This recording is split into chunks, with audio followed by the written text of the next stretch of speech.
digressing, just to conclude this idea of the Greco-Roman, the Norse, and the Kabbalistic parallels between, again, this descent of the undifferentiated totality, the singularity or source of oneness, into that of, firstly, timely will, the first primordial structures, the prima materia, and then into the full enclosure of material involution and the hierarchy.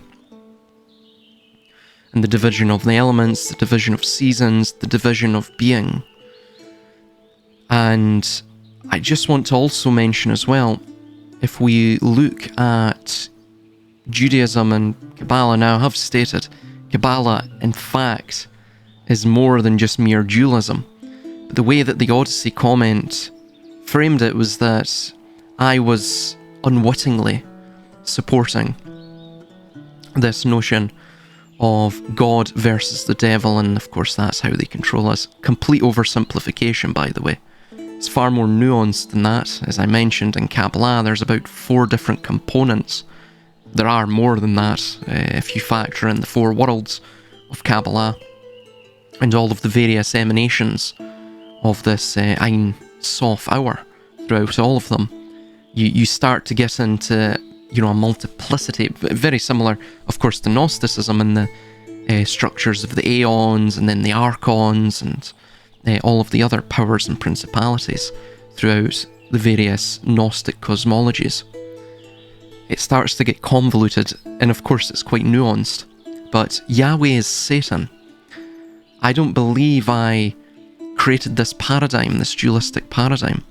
In fact, actually what I posited was the Gnostic idea, which I think makes the most sense in terms of, and I mean the broad Gnostic idea, that the Old Testament deity is in fact the god of this world, Satan. Ha-Shaitan, the adversary. That is what I was positing in that book. If he picked up on something that was completely contrary to that, again, which is an oversimplification of what I stated in the book, then I'm sorry to say you're either functionally illiterate or you didn't quite read the book to the end. Then it becomes very clear, especially in the Aleph and Tav eclipse sections, of the theurgical and theogonic model that I'm positing. Which, by the way, I think I was fairly plain with it, even right back at the introduction. My idea is that Yahweh is the god of this world. I have to agree with Abrahamism in that respect, and of course Yahweh as an archetype is Saturnine, in its primacy at least. What we're seeing with Yahweh, or Yah, or Ea, or Enki, or, pick any one really, is ultimately a destructive aspect, a capricious aspect, the Lord of this world, the God of this world.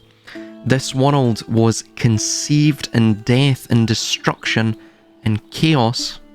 Hence, of course, the Gnostics called this deity, this Lord of the world, Yalda Bahut, Yalda Baoth, which is the child of chaos, or it could be an abbreviation of Yahweh Seviot, or Yahweh Sabaoth, Yahweh the Lord of the hosts, right? The Lord of heaven, which again encompasses the same idea that he is all of the planetary archetypes. But of course, Saturn, in the classical cosmological system, was the final planet. He was the patient one. So therefore, he was the one who sat upon the black throne of heaven, which is of course what we see with Yahweh in Ezekiel's vision, and of course all of the other Merkaba visions of the throne of God. What I'm actually stating is, yes, Yahweh is the God of this world because this world is completely accursed. It was conceived in destruction. It renews itself through destruction. We are subsumed at the end of our mortal existence by destruction. We cyclically go through these periods of destructions. Now again, I don't mean to be pessimistic. That is just a plain self-evident fact of existing within this world. It's conceived in death and destruction. Again, the first stage of the great work, the magnum opus, is putrefaction. That is a compound Latin word, which of course has found its way into English because it's a loan word. It is made up of two words in Latin: putra, decay; factio, to make. It's the same as Boaz and Yakin. Boaz, strength, relating to energy, severity, the Shakti, force, that which shakes up the world to ensure that stagnancy doesn't introduce itself into the world and destroy the world. And then, of course, which is Yakin, which is to establish. You see the same thing in Kabbalah. You have Bina, understanding or severity, and Hokmah, mercy, wisdom. It's the same idea, and of course, how many letters are between the B, the letter B, and the letter J? 7. 7 letters, because 7 is the number of perfection. That is why we have the 3 of the Shin and the 4 of the Shin, which are in the Zohar, well, not necessarily prophesized, but they're intimated. What's conveyed regarding them, the 3-pronged Shin and the 4-pronged Shin, which are the names, according to 2 Kings 21:7, the names of the Lord which are etched into Jerusalem, or the name of the Lord, rather, which is etched into Jerusalem. The 3 relates to this world. The 4 relates to the world to come. The 2 together establish the 7, which is the material and immaterial.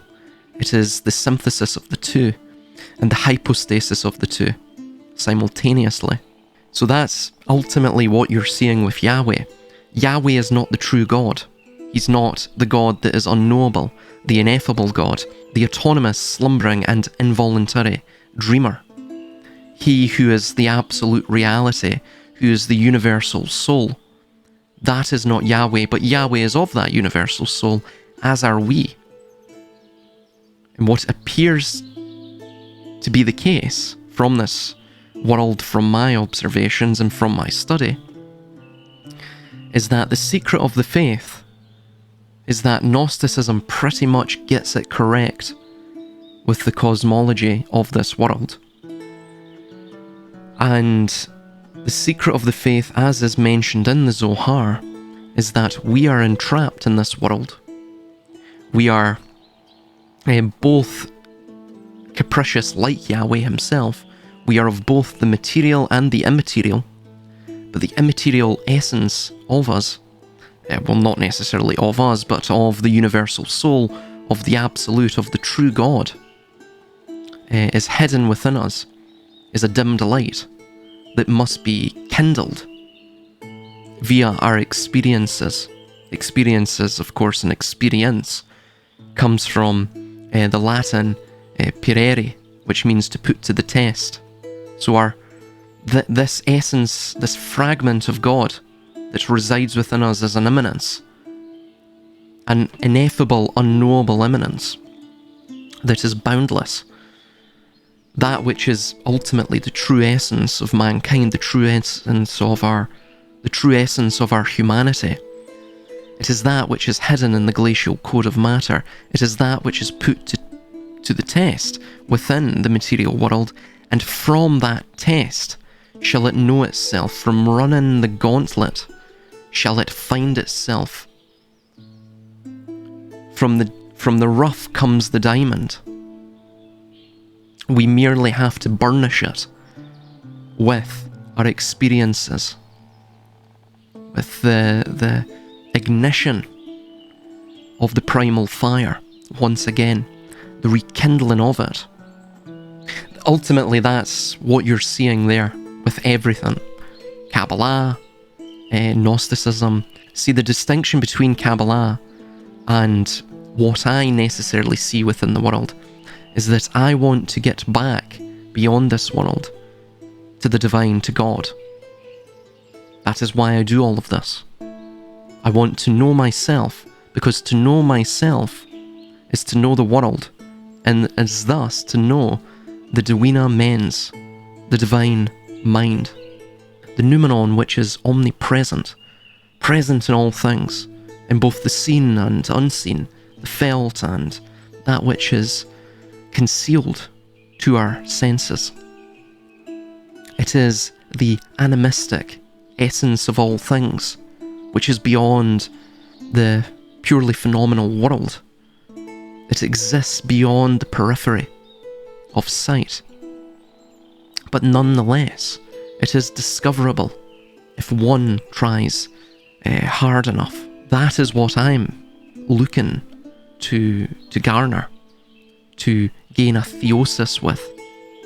It is that which I believe the archetype of Christ embodied and signified and symbolised. And of course that is a universal archetype. It's been around since time immemorial. It is an infinite light, the salve to remedy all wounds. However, the Kabbalistic idea of this all is ultimately tied up with a control of the material. The tower. They will not stop, they are relentless. What they desire is the colonization of heaven and earth, and they will stop at nothing less than that.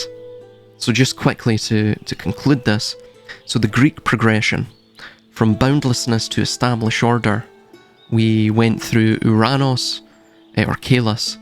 The boundless primordial being represents the earliest, most undifferentiated totality of the cosmos, the oneness, essence, singularity, before the explicit form or limit.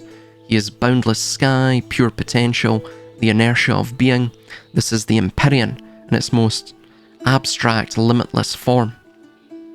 That links, of course, to Ymir and then the Ein Sof. Saturn, Kronos, the imposition of timely will and structure, overthrows Uranos, inaugurating the era of timely will. He embodies the initial act of will's infraction, stirring paradox and imposing the first primordial structures, time and boundaries upon the boundless. He is the warden and the stern choreographer, the director of the play, who begins to craft the blueprint of the cosmos. That, of course, links to the Keter, and it links to Keter Hokmah Bina. The Uranos, of course, links with Ein Sof Hour, again the Trinity of Trinities idea. And in the Norse mythos, Saturn would link to Bor, Buri and Bestla, Ymir, Thrugelmir and Bergelmir. That would be Uranos and the Ein Sof Hour. So those Trinity of Trinities. And then we're getting to Zeus, or Jupiter, the enclosure of material involution and hierarchy. Overthrows Saturn, solidifying the enclosure of material involution. His reign brings formal laws, explicit hierarchies, and the division of elements, and the division of being, the division of consciousness, the ego, i.e. the seasons, leading to the dense manifestation of the material world. This is the architectural completion of the terrestrial prison. That links, of course, to Odin, Vili, and Ve. And we see that within the Kabbalistic notion of this all. That would link with Yod, Hesod, and Netzah, which would result in the culmination of Malkuth, which is the material kingdom, the material world, the material plane. The Norse parallels creation from primordial substance, Ymir the primordial giant and cosmic substance, parallel to Uranos. Ymir is the primordial giant whose very body is the substance of the cosmos. From his corpse the world is created. He represents the raw and differentiated prima materia, the vast formless potential that exists before creation. He is the chaotic lake from which all emerges. Like Uranos, he is the boundless origin, but more explicitly as the physical stuff of the universe. Buri, the ancestral will and first differentiation, parallel to early Kronos Saturn. Buri is the first being licked from ice by a cow. We'll get into what that means. The cow is obviously Autumla. Bor is his son who fathers Odin, Vili, and Ve. They represent the first stirrings of will and differentiation. from the primordial substance Ymir. Obviously this culminates in Bestla, Bor's wife. So Bor's wife is that union, quite literally. That's what Bestla means in the Norse language. So this union creates the next phase of this all, which is the Jupiterian or Zeus phase, the phase of the foundation, which is the Yod. Continuing on, so like Uranus, he is the boundless origin. Oh, excuse me, I've already read that. They are the ancestral forces that begin to impose order and give rise to consciousness, akin to Kronos establishing the first structured age after the boundless primordial, and then on to Odin, and of course Vili and Ve as well, the architect of the new order and embodiment of Gnosis. Parallel to Jupiter, Zeus, Odin, along with his brothers Vili and Ve, slays Ymir and creates the world, the Midgard, the Middle Earth, and from Ymir's body, he establishes the new cosmic order, laws and hierarchies in Asgard. And by the way, Asgard, I believe, if I recall correctly, was built on a hill or a mountain. So again, it's the same idea as El Shaddai, or El Shaddai, or Bel Shaddai, the Lord or God who dwells on the mountain. He is the chief god of the Aesir. The Aesir, by the way, also may link to the Asuras, the children of the dawn, but we'll get into that. In fact, I'll get into that in another book, because it goes into the Olympians, it goes into all of this, it goes into Lucifer, it goes into what the hell that they are worshipping, ultimately, and what they revere, and what the archetype, essentially, that they're looking towards to redeem them from the fallen state of the world. Similar to Jupiter's supreme rule. So he is the embodiment of Gnosis. Odin famously sacrifices an eye for wisdom, drinking from Mimir's well, and hangs himself on Yggdrasil, the world tree, to gain knowledge of the runes. This makes him a profound symbol of Gnosis and the highest duty to know ourselves, as he actively seeks understanding through self-sacrifice and confrontation with suffering. He is the Hierophant of the Norse cosmos. The Hierophant is quite literally from the Greek, the revealer of the sacred. Now, interestingly, he gives up his eye for wisdom. So he becomes the one-eyed king. Now, in the land of the blind, the one-eyed man is king. And wisdom is something that is, of course, he drinks from Mimir as well. Now, Mimir is interesting. His name etymologically derives from a Proto-Indo-European root, which means to think or to recall. Similar, of course, to memetics or memory, or even the mem, which is the 13th letter. And that 13th, of course, links with the centre, the Ophiuchus, the serpent bearer, the centre, the 13th sign, the centre of the zodiac. So it's that idea of the paradox, the stirring of paradox, which differentiates the undifferentiated totality of the prima materia, of Uranus or Ymir, or this unconsciousness of being, the primordial being, the boundless, into something that has boundaries. So it is that imposition of negation which creates and fashions the determinate, and again the boundaries from the boundless. So yes, so the wisdom itself is liquid because it's contained in Mimir's well. He is the most he's the wisest of all the tribe of the Aesir. Now, the wisdom itself, in essence, as we see from Kabbalah and even alchemy and other mystery religions, of which there are primarily 7 in number, which of course we see from Morals and Dogma, and also from some of Manly P. Hall's work, they intimate this.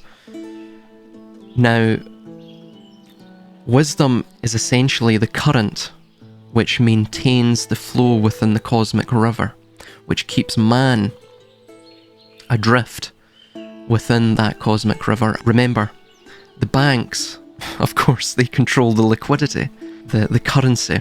Again, this is all maritime terminology. The banks are on each side of the river, which steers the path of the river.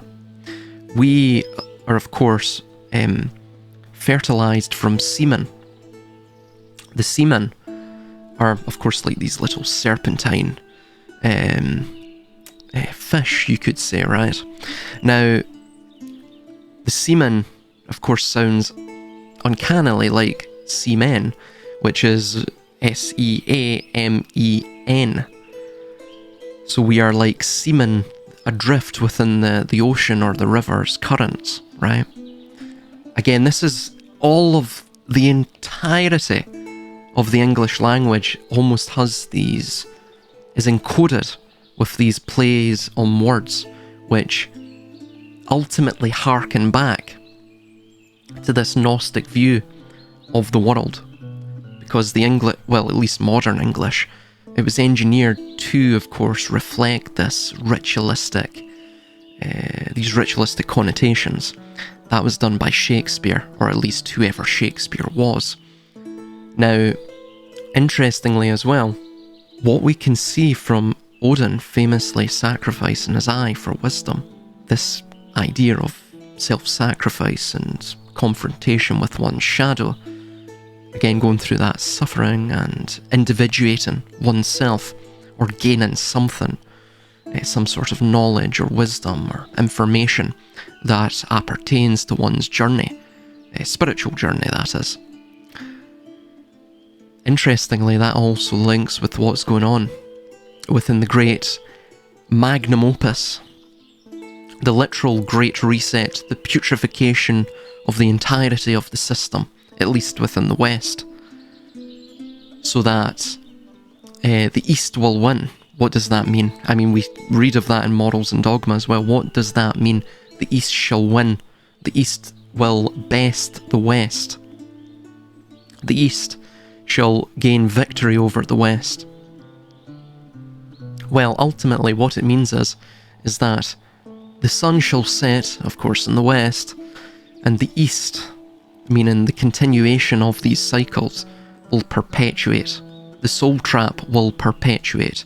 It will be perfected in this time to come. How? Because the wisdom will be drunk from the well by the system. They will sacrifice their eye, or they will, in essence, sacrifice the system itself. They will engage in a great reset, a profound self-reflection, a confrontation with the dark winter, right? A dark night of the soul shall ensue, and from that they will gain the knowledge of the runes. What does that mean? Well, the rune is from Old English. It means the secret, the mystery.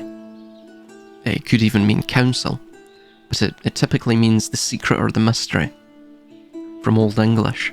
They will gain the secret of the mysteries. They will be able to create a phantom matrix, a metaverse, if you will. And moreover as well, this shall be done from the ruin of this world. Do you see how this is working? The secret is hidden within the ashes. That's why the phoenix rises from the ashes. And moreover as well, the phoenix links with the Egyptian Sothic cycle. It also links with the great year. So it isn't in fact just a bird. The bird is merely a symbol. It is this symbol of the epochal shift, which is of course written in the stars as well. The Sothic cycle. Sothic means this idea of Sirius, the cycle of Sirius, which was associated with the Egyptian calendar. The heliacal rising of Sirius was, again, on the east, interestingly, right? The heliacal rising of Sirius, what it means is that every year Sirius would rise with the sun. Again, the heliacal rising on the east. That would be the indicator of the Egyptian calendar system, and of course in the Kemetic civilization, the ancient Egyptian civilization, and in those days of antiquity, the heliacal rising of Sirius was associated with the flooding of the Nile, so hence the significance. But the Sothic cycle is typically a 49-year cycle. The Sothic cycle is also the orbital cycle of Sirius A around Sirius B. Again, the twins of Sirius, right? Just like we have a twin essence in man, so does Yahweh. He's capricious, he has a twin essence. He's mercurial, meaning he's, bipolar. He's sometimes good, sometimes extremely bad. We exist on that polarity. That, of course, is symbolised by the Sothic cycle, the sine and the cosine. Now, that is a 49-year cycle, typically. In fact, you can actually see it with the tower. So they tried to get rid of those towers in NYC in 1993. That was, I believe, the year of the beginning of the Sothic cycle. They failed miserably, so they had to wait another 7 years to thus engage in that again, obviously in 2001, to retry it. Now, that's the gateway year for the Sothic cycle. It was meant to be 1993. All of this was to be wrapped up by 2044, 2043, which is the 7x7 year cycle, again the 49-year cycle. In both Judaism and Kabbalah, this is known as the Yovel cycle. We know it as the Jubilee year. That's made up of 7 sabbatical cycles, 7 sabbatical years. So 7x7 years. It's also known as 7 Shemitah years, right? The Shemitah. Now, really what you're seeing with the Great Reset is the Egyptian Sothic cycle. Not necessarily the heliacal rising of Sirius, but of the Sothic cycle of Sirius A and Sirius B, the orbital pattern of that, which takes 49 years. This entire cycle, this grand Sothic cycle, by the way, I've already made a video on this. You'll probably want to check that out. That will end in 2050. That's why the agendas really don't go beyond 2050. The main UN agendas end in 2050, bar, of course, Agenda 21, which is the entire 21st century. But the specific agendas end in 2050 for that reason. Because from 2001 to 2050 is 49 years. If the towers collapsed in 1993, that would have, of course, signalled the end after the passage of 49 years in 2043, 2044. They needed to wait 7 years because, according to the Zohar, there has to be a blood moon tetrad on the ending of this sort of this cycle, this transitionary period. The blood moon tetrad is the year that you have 4 blood moons in. Now, those will occur in 2043, 2044, and 2049, 2050. Right? Do you see the significance? All of this is really, it's lined up with mathematical precision. They leave nothing amiss, nothing to fate or chance. In fact, they are fate. They are the threaders of fate, and their minds are the loom of destiny. That is how they see this system. In fact, they believe this system is already theirs. This is the idea even of the Internet of all things. They want to create a phantom matrix. They want to become, quite literally, the demiurge, the phoenix which rises from the ashes, to become masters of us all.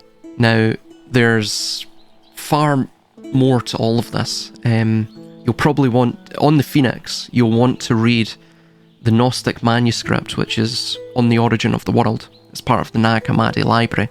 Now, who knows if the Nag Hammadi library is actually authentic, but nonetheless, there's some interesting things mentioned in that, which is typically dated from the 4th century AD, regarding both Sophia, Zo, which is, of course, life, that appears in the iPet Goat 2.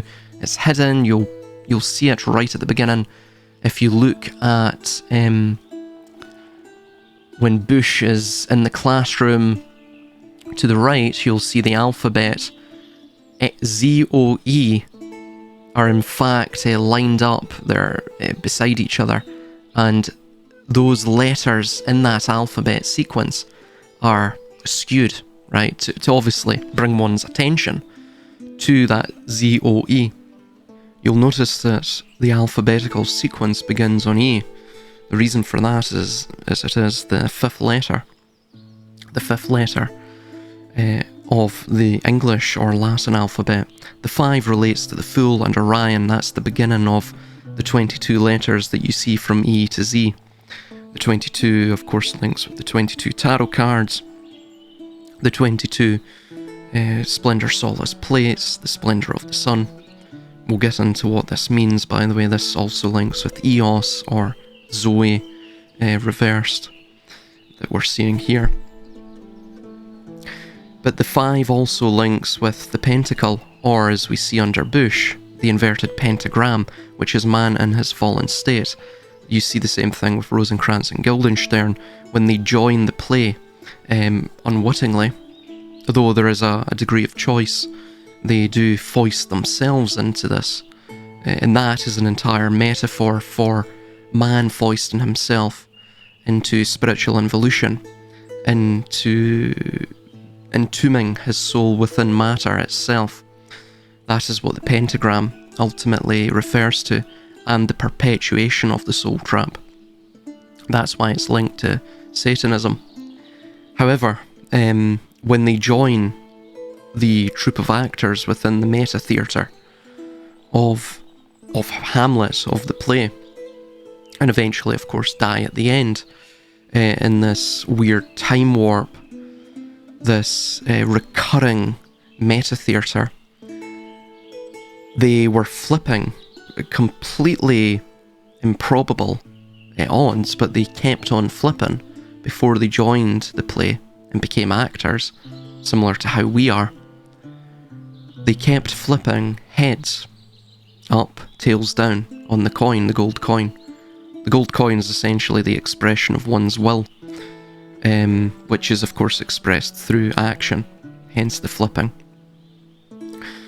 However, when they joined the act, the stage performance, became an actor, they flipped the coin one last time. It was heads down, tails up. You see the same thing with the Hanged Man and the Tower Tarot card. That is man literally in spiritual involution. The reason for this is that we are effectively food for the gods. I'll get into this in another video. It's an extremely important concept to realise, and it's a reason I keep going into all of these esoteric topics in absolutely abstruse detail, because what is about to come down the pipe, this grand harvest of the ages, which is cyclical, these resets are cyclical. By the way, it's linked with the Eos and Zoe. Eos, by the way, is the Hellenic goddess of the dawn, similar to the German Eostra, linking, of course, as well with Astarte and Ishtar, the star. See the Star Tarot card for the sort of illustrative metaphor of all of this, but ultimately what it's generally conveying with the dawn and, of course, with the Star Tarot card is this idea of the rotundity, the cyclicality, the recursiveness of you die in the world. The 4 elements that have confined you to this world, Yod, He, Vahe, the Tetragrammaton, hence why the Z, the 26th letter, the Hebrew gematria value of the Tetragrammaton of Yod, He, Vahe is 26. That is the terminus point, right? He is the gatekeeper. He is the pinnacle of the capstone, the edge of the simulation. Once you hit that point, you believe you're at the end, you're not. It's merely another illusion, and he will send you right back to the beginning, to become the fool yet again, to fall over the precipice, to become Ryan, the headless dreamer, the headless god, to be foisted on to the Eridanus, similar to Osiris, which is of course seen within the E, the fifth letter. But you'll notice this is further exemplified in the fact that when Bush sits down and really thinks, he thinks long and hard about what he's about to say, and he forgets his lines. He messes it up. What were the lines? Fool me once, fool me once, fool me once. I think he mentions it 3 times, if I recall. Now that's important due to the Trinity. The descent of the unconsciousness of being goes through, firstly, consciousness, the murmurings of consciousness, which differentiate the potential in its most basic form. And then you have, it's similar to the prism, if you will, then you will have that of the will, which is expressed through action. Then you will have the differentiation, fully, the enclosure, the paradise, the Paradesh, the Eden, essentially the enclosure of man in the vessel itself, the differentiation of being, where oneness fully becomes the many. All of these concepts, I mean, honestly, if you're watching these videos, take notes. So you understand the general, you only have to understand these concepts generally, just the basic parameters of them, to generally understand what's going on in your local environment, what's going on with the government and their policies, which seem absolutely mad. They're not mad, they're preparing for a harvest. They're sharpening the sickle to perpetuate the cycles. Cycle. Right, the Father of Time carries the sickle, the crescent of the moon, the seedway of the souls. All of these ideas are tied up with that notion of the dawn, of the Eos. Ultimately, every religion known to man worships the sun at its point of renewal, at its resurrection. It will go through its sojourn into the underworld after, of course, night falls, or of course, twilight, the dark winter. This is why Biden always mentioned the dark winter. So you go through the dark night of the soul, the dark night of the SOL, right? Which is Latin for the sun. And it circles back around to fight against a pep. You use Set, which is the necessary evil, within the Ra set, the sun, and of course its shadow. The shadow of the sun, Set, fights and beats back the necessary chaos, beats back the primordial dissolution of all things, which is obviously symbolized as a pep. This is how it's seen within that of the Egyptian mythology. Within the Hellenic mythology, it's seen as Typhon. Within the Hebrew mythology, it's seen as Leviathan. And you beat that back. You speed it. This is why, of course, we had William Shakespeare, right? You shake a spear at that chaos, meaning, again, like the tip of the spear, the triangle, the generative symbol. You shake a spear at it, meaning ordo ab chao. You create order from the chaos. Set, controlled chaos. Spears a pep, uncontrolled chaos, which the triangular point at the apex of that spear is the symbol of generation. It generates order from the defeating of chaos. From chaos you create order, because order kills chaos. At least, again, cyclically, right? Periodically, seasonally. And then the sun is reborn again. The soul is reborn again to go through the same cycle over and over and over again. The solar cycle, right? The soul R. The R relates to the Hebrew resh, which is the head, and its pictographic or hieroglyphic root. So that is what the resh or the resh is. SH. So literally the solar cycle is the soul which is contained in the mind, which is the chalice.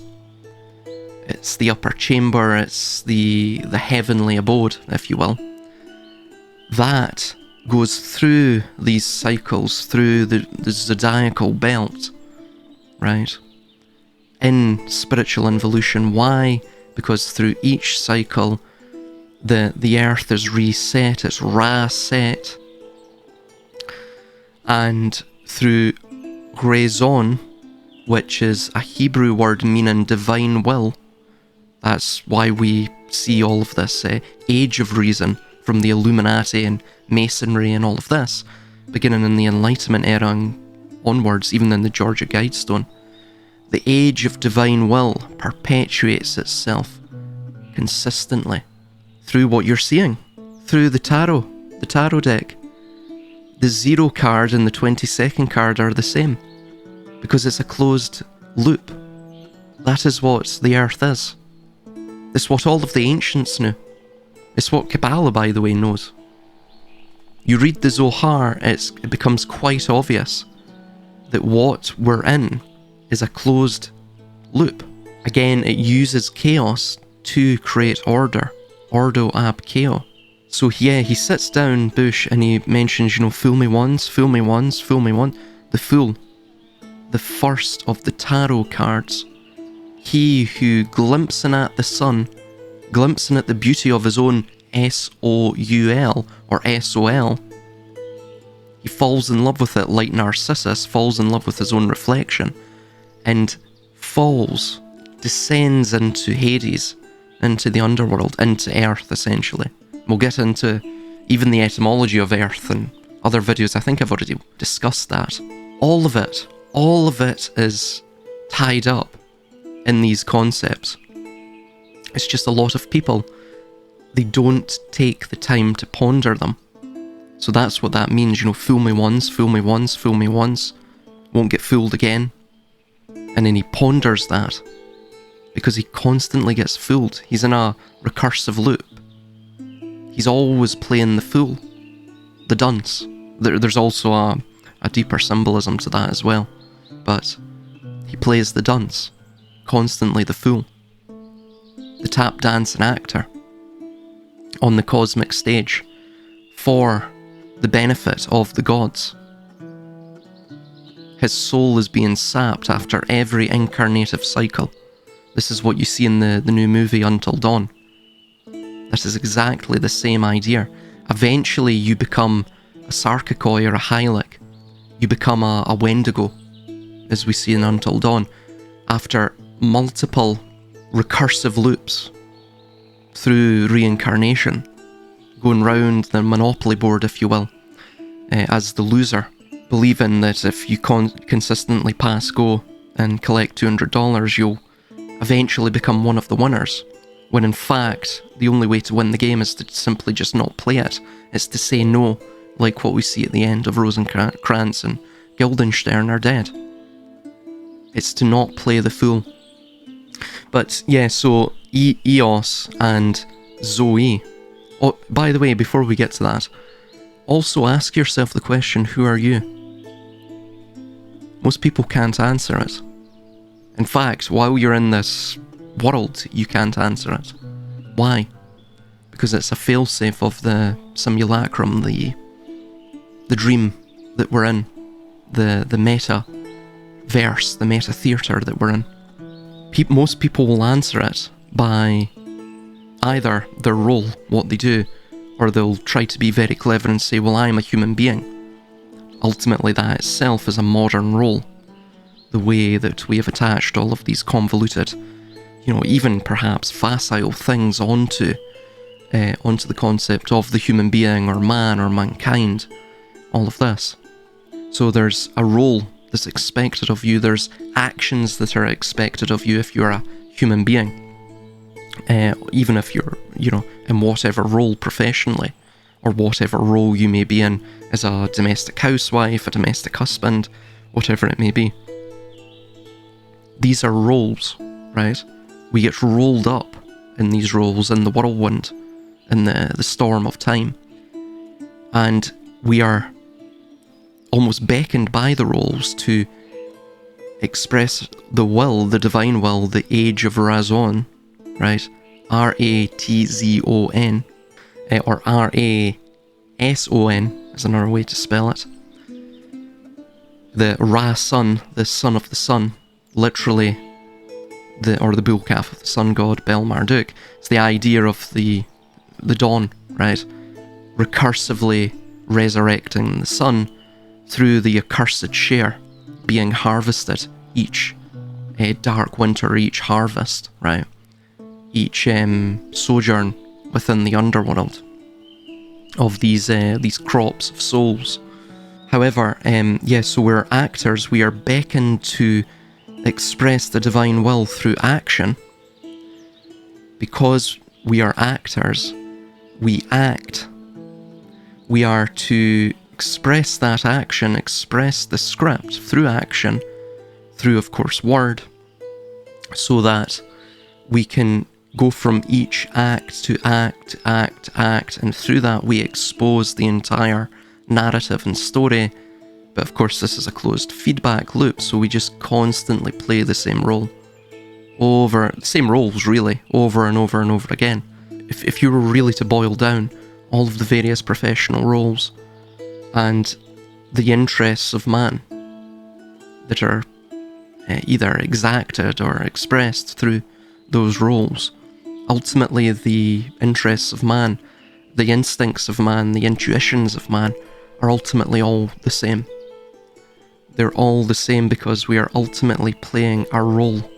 We are actors upon a cosmic stage, within a cosmic stage performance. It is meta-theatre as well, right? So it's like a matryoshka doll. That's how the cosmic structure functions. But yeah, he mentions that, he can't quite grasp the meaning. He's forgot his lines, or he's pondering on something. I won't get fooled again. Am I the fool? So he's almost pondering, but then he snaps out of it, and then Obama takes over. Why? Because that is him going through the dawn down to life, the terminus of life, the Z, Yod He Vahe, the four elements which constrict the fifth to the material plane.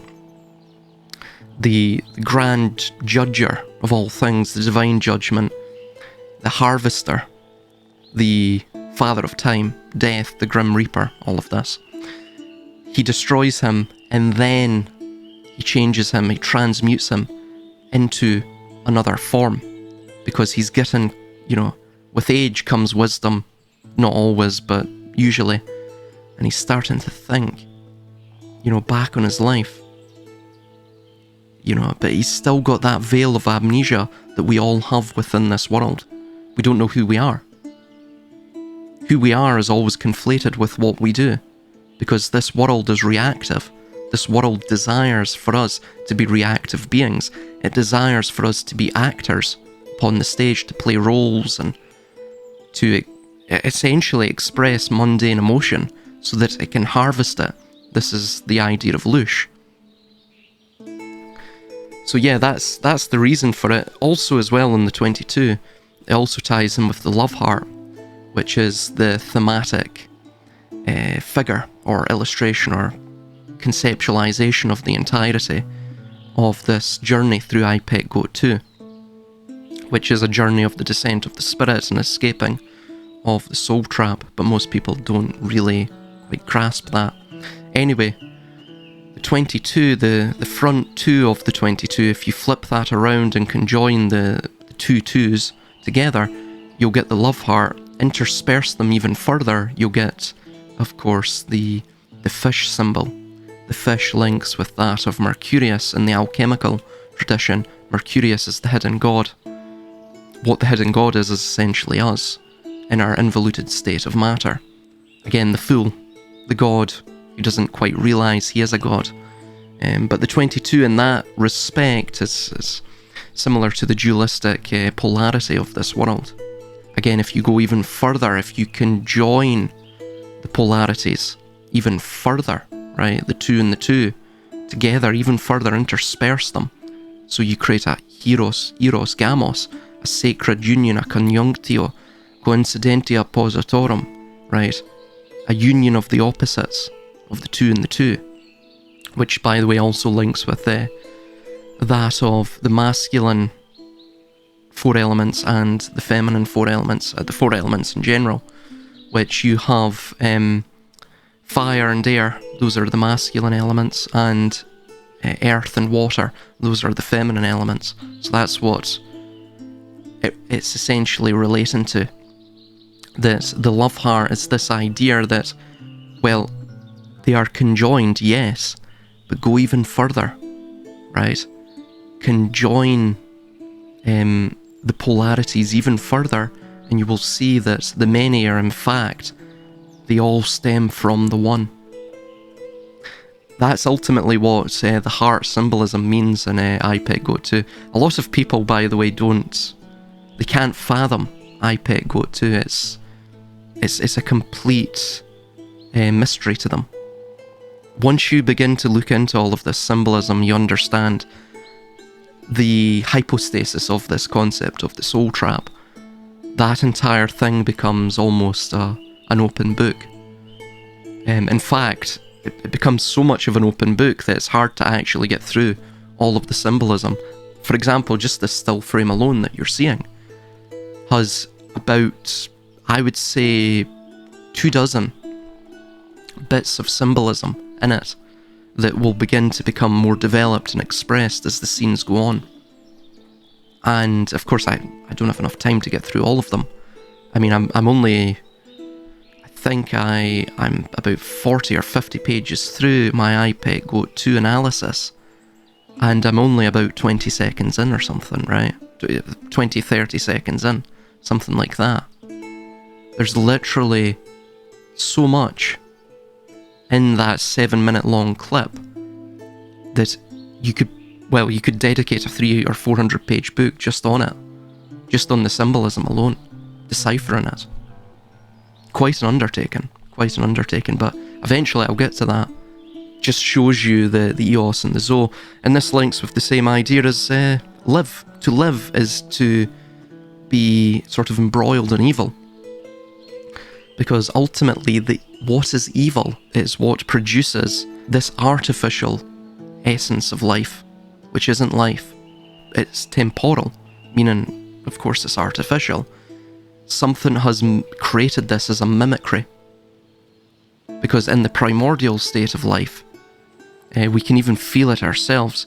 We can't fathom the idea of ending, of dying, terminus, because it's something that's solely alien to life. And this is what Christ spoke of, right? Eternal life, because ultimately that is what life is. We are infinite beings, hence why the concept of death is so unknown to us. It shouldn't be unknown to us. If you are mortal, why would the concept of death be a complete unknown to you? Why would it be terror-inducing to you? Well, because if you were mortal, you would realise, of course, that you are finite. However, the reason that it strikes terror into us is because our spirits are not finite. They're infinite. But we have been lulled into the fear of thinking that death is the end. Therefore, when the infinite believes itself to meet a finite end, it puts it into a disorientated state. It can't quite understand it. If I'm infinite, even if I understand that subconsciously or implicitly, if I am infinite, why do I exist in a finite state? Why do I have a finite amount of time? Why will I reach the abyss of death? And then there is nothingness. Ultimately, that's one of the many tricks played by the rulers, the principalities of this vivarium, this firmament dome that we exist within, this plane of existence, of materiality. It's one of the little games that they play, is how they extract fear. All fear is basically based on the unknown. The greatest unknown is that of death. To mention as well, Phoenix obviously links with Phoenician. The phoenix can also mean the flaming bird. That's why the phoenix bird is also known as Phoenicocopteriformes, which you see the Phoenish, the phoenix, in there as well. It means the flaming bird, but it can also link with the word, I believe it's in Greek, for purple. This links with the colour magenta or purple, which is the red and blue combined, again the Hieros Gamos. And moreover as well, it is the colour, I guess you could say, of Saturn, as well as of the Keter, the crown. Some say it's of spirituality, it's a symbol, a symbolic colour of spirituality as well. Hence why Phoenicia's called Phoenicia. It's from the Greek word phoenix or phoenix, which literally means either crimson or reddish purple, and that is the Tyrian purple. Phoenicia literally means the land of the purple. Where that derives from is it's essentially where that colour of dye, which is extracted from mollusks, sea snails, found along the Phoenician coast, particularly, in the city of Tyre, and they monopolised this colour, this dye. This is why to be born in the purple, as Byzantine emperors were, was a symbol of nobility, and this dye was highly prized as a commodity in the ancient world because it was so hard to come by. It really was only derived from the city of Tyre and Phoenicia proper, the Tyrian purple. So that's where that comes from. You'll see in the World Tarot card, she also has the Tyrian purple velvet surrounding her within Manly P. Hall's Secret Teaching of All Ages. If you get a really nice copy, they go for about £500 or so, the limited edition ones. Plate 8, the 8th illustration, you will see the sciatic, which is from the ancient Egyptian city of Sais. It was a religious centre. The Sciatic Isis, or also known as the Veiled Isis, she also wears this Tyrian purple, this reddish purple, this crimson purple. None of this is coincidence. What you're seeing is the perennial persistence of a mystery religion that stems from a singular root. And what we're seeing are the branches of that. And eventually that rotten tree in the edifice of its corrupt temple will bear fruit. And of course that fruit shall be bad. And they shall, like in the Garden of Eden, seek to entice us to eat from that fruit, to become purely of the id. Hence why they want the digital ID. They want ID everywhere, right? They want the id, which is the ID, the id entity, because that's what they want of you. They want you to become a base common denominator, a husk, a clipoth, something that is completely deracinated from their very being, that knows not God, who will never seek to escape this terrestrial prison, and will live purely under the unica semper avis, the ever singular bird of the phoenix. By the way, on the phoenix bird, I think they hid this from the American greats, what was to be the Great Seal of the United States before the one that we got. William Barnton, he provided several, very overt, don't get me wrong, the Great Seal of the United States as we have it today, the present one is completely overtly occultic, but the one that William Barnton developed, I believe in 1791, is an idea to win the contract for it on the the reverse. It was... Oh no, sorry, it was the obverse of it. You have, of course, the male and the female. That itself, we should understand what that means. But you had the pillar, symbol of earth, symbol of Zion, by the way. The literally Sia on the pillar of the barren land. The pillar after the harvest, essentially. Hence why you have the Georgia Guidestones. Georgia's from Georgikos, which is Greek for farm work or harvest. And then right at the top of that pillar, which is the symbol of the earth, made barren, you have that of the, and it's a symbol of Saturn too, you have that of the fire, and then the black phoenix emerging from that fire. What does that mean? Essentially, it's not necessarily echoing, but it's foreshadowing what would occur later on. Remember, America's called the New Atlantis. What happened to Atlantis? Yes, that's right, it was destroyed, and it fell under the sea, it descended into the sea, it was submerged. Right, which is of course what baptism means. I believe links with this idea of being submerged by data or information. The currency, the wisdom of Mimir's well, if, for example, the currency of the river of time. We are completely inundated by digitalism. We are totally lost in a sea of data. We will be submerged by data. AI, depending on how that goes, and of course the digital singularity and how that pans out, may completely submerge us, meaning destroy us, eradicate us, cyclically renew us, and of course that's what's designed to occur. We are the West.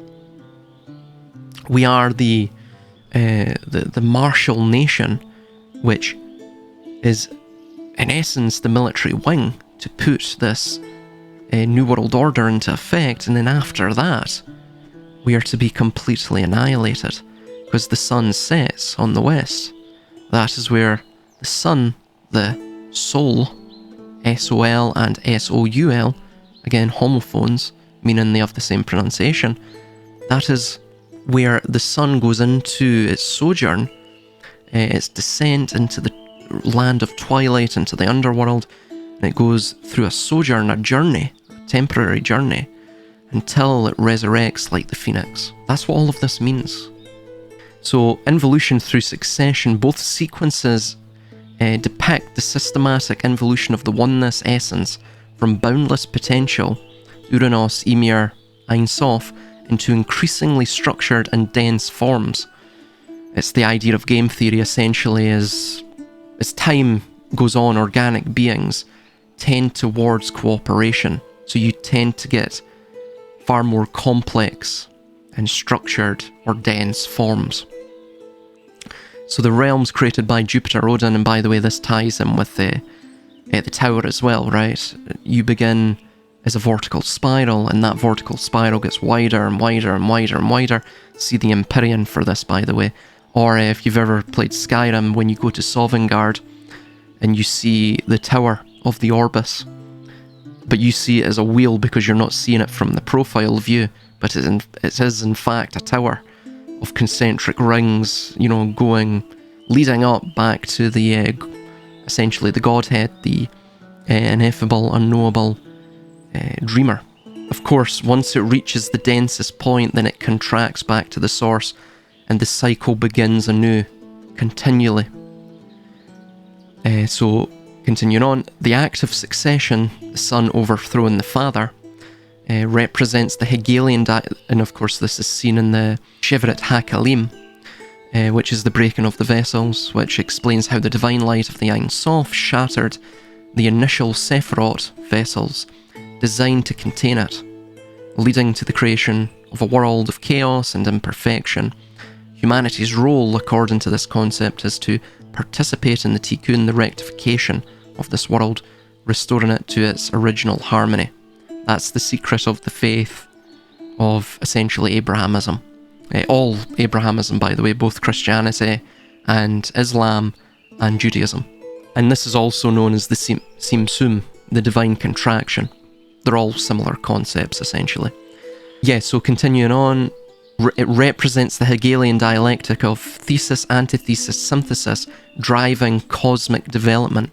So this concept of the Dark Tower, or the cosmic nexus, we could say on that. Odin's act of creating Midgard from Ymir's body can be seen as the construction of the Dark Tower itself, the central nexus of reality that holds all dimensions together. Again, Yggdrasil, Asgard, the 9 worlds, the Sephiroth. Right.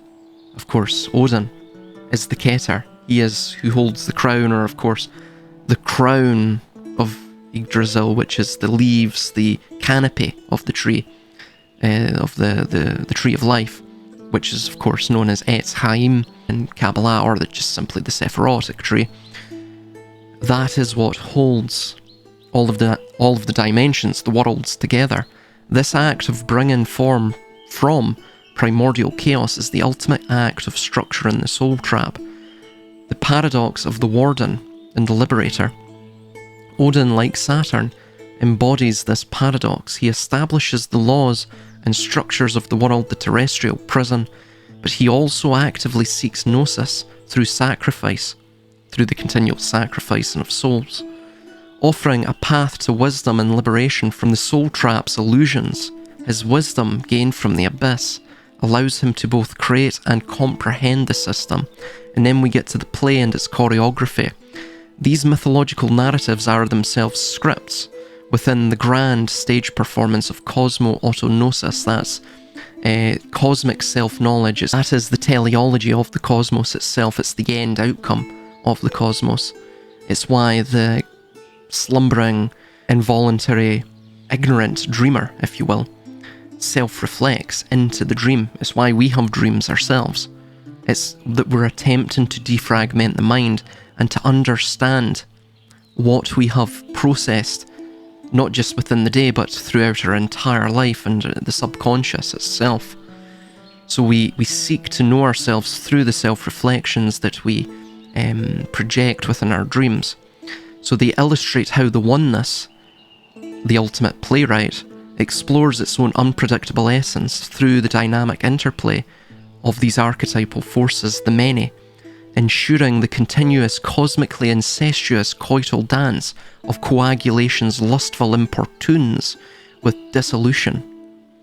So in essence, the Norse myths of Ymir, Bor and Odin provide a powerful parallel narrative to the Greek progression, and of course the Kabbalistic tradition, which further solidifies the concept of a universal blueprint that guides the evolution of spirit into matter and the establishment of cosmic order.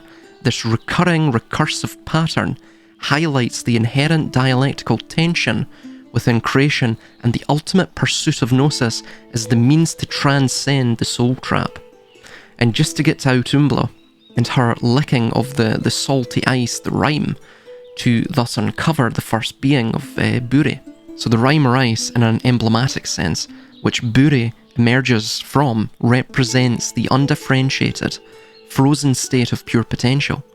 Much like the inertia of being, or the singularity, again the still ocean. It is the raw, unformed substance of the cosmos before life or will fully manifests. So Buri, the first being, the ancestral will, this is the idea of Gilgamesh. Gilgamesh's name itself is a descriptor of his own role, similar to Enkidu, similar to any play or stage performance, by the way. It means, Gilgamesh, quite literally, our hero, our ancestor is a hero. So it literally entails this ancestral will. Buri is the first being, the ancestor of the gods, including Odin. He represents the first stirrings of conscious will, individuality and differentiation from the primordial chaos. He is the nascent will that will eventually stir paradox.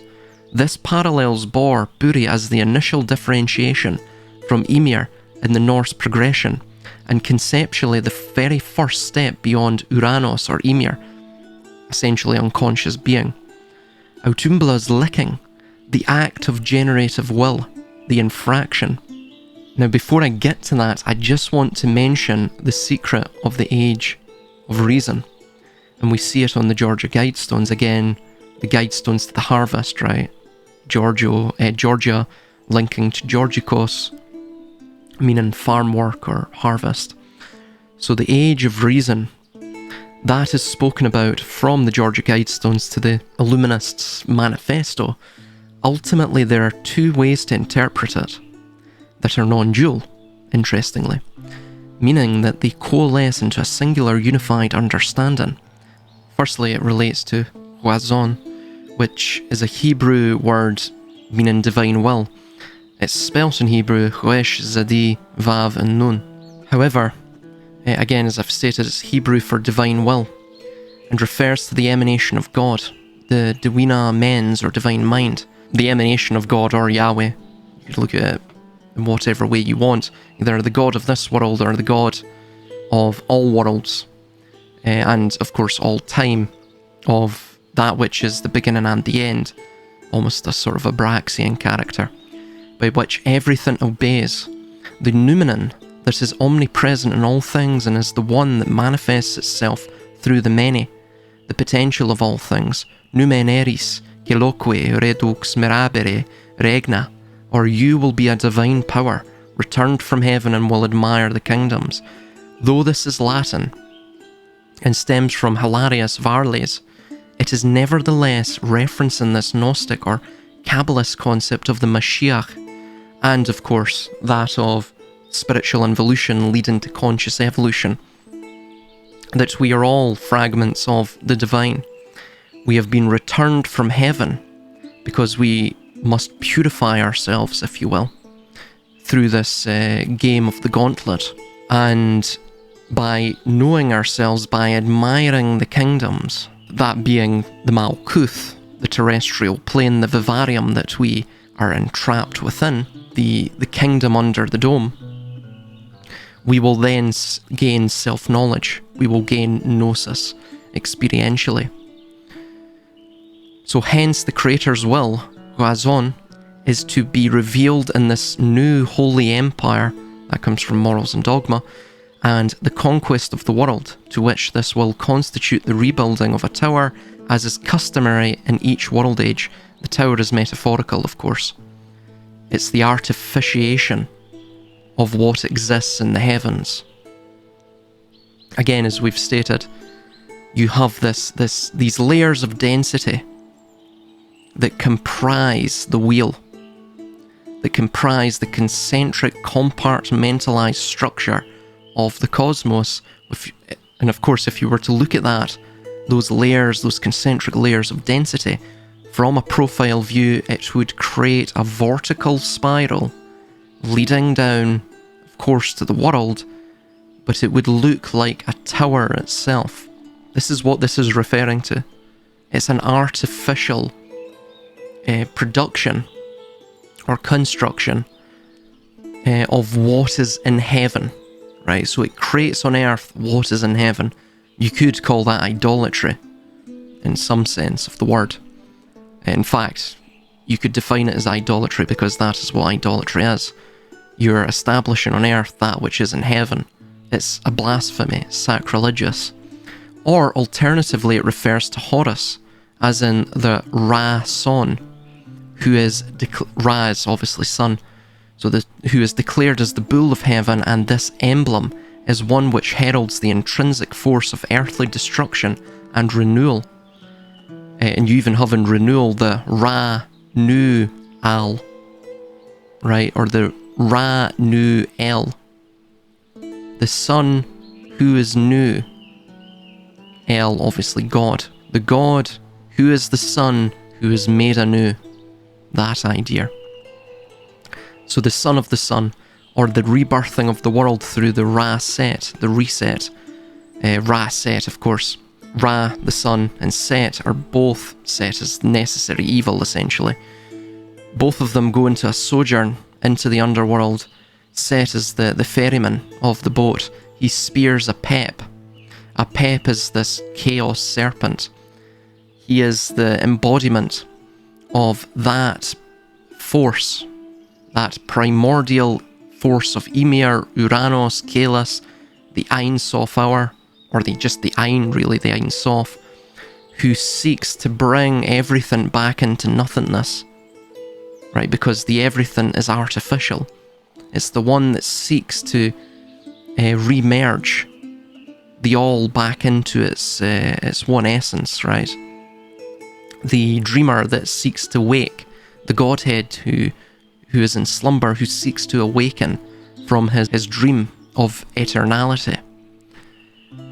That is what Set is. Again, ordo ab chao. You create order from chaos because you have to destroy, artificially spear, like what Set does to a Pep, that unconsciousness of being. It's the only way to maintain the world ages, to maintain time, to stop everything from descending back into nothingness. So it's the reset of the sun, or the solar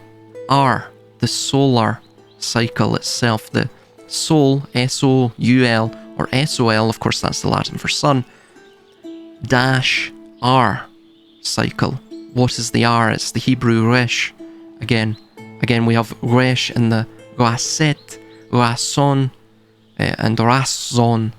So the resh, from its pictographic or hieroglyphic roots, relates to the head. It's the fifth appendage, it's the fifth element, it's that which, as we see on the Star Tarot card, goes back into the Omega pool. It's that essence of oneself that is the divine fragment, entrapped in matter, constricted, crucified, if you will, like Christ was, by the four elements, right? By the horizontal of the earth and the vertical of the heavenly.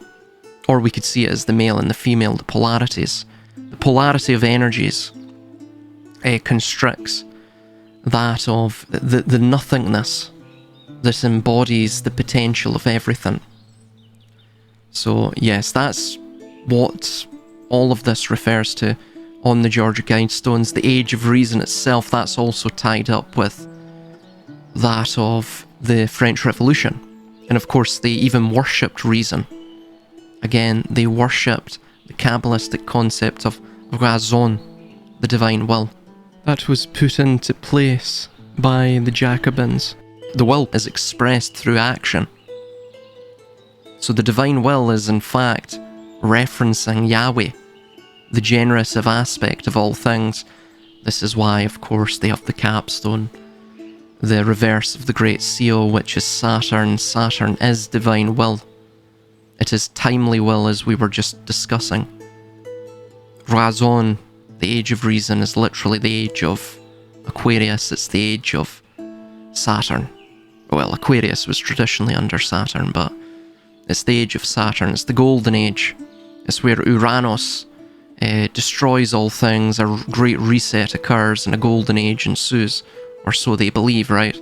There'll be a utopia for them and a dystopia for everyone else. So Ben perceived these consciousnesses as abstract forms that would appear on different levels, and they would communicate with you, and you can learn from them. We saw this on the supercosmic level, and then comes the Ankh, the cross, the two triangles, the two crossing, and then something that looks a little bit like the Egyptian pharaoh, the first human form that runs the seventh level. There were 7 levels in all, and each level ever simpler, ever larger, and comprising the levels that were below it. As I said, consciousness is modular. So, as you go through all these levels, finally, you come to a level where all these levels are contained in one sphere, the manifest creation. Everything visible and invisible, everything that ever existed is in it. And around it is this infinite dark void, which is the consciousness itself. And as it vibrates, as we saw before, it creates manifest creation. So as you come closer to this, you begin to discern what appear to be rotating disks covering its surface. And as you look closer, this is what you see. Instead of disks, you see that these are bars having little shapes underneath like that. And these bars spin around. These shapes spin around. And there are 3 layers of these. And the fourth, the outermost layer, looks like this. And you begin to recognize these as shapes known as the Sanskrit letters, and then this one as the symbol which stands for Om, or cosmic consciousness in Sanskrit. So again, you're explained when you ask about it, these are not Sanskrit letters. These are holograms, interference patterns that are active on that level, and they were perceived by the seers and incorporated into the Sanskrit alphabet. So, as you look at this manifest creation, you realize that there must be a consciousness that runs this, the ultimate consciousness. And you want to understand how this structure is run and what's happening with these rotating disks. And you are explained that as this cell, or as this being grows, and we saw that it's constantly expanding and developing and evolving, it expands into the surrounding void, which is pure consciousness, as we remember. So that as it expands into it, the void begins to penetrate it. And these rotating disks are acting as modulators of the void. And by rotating, they create a sound, the word of creation, which then begins to interact within itself. It's a hologram of sound, or a hologram of different frequencies that begin to create all kinds of harmonics and all kinds of additional sounds that develop out of these interactions of different frequencies. And so the whole thing is forever evolving.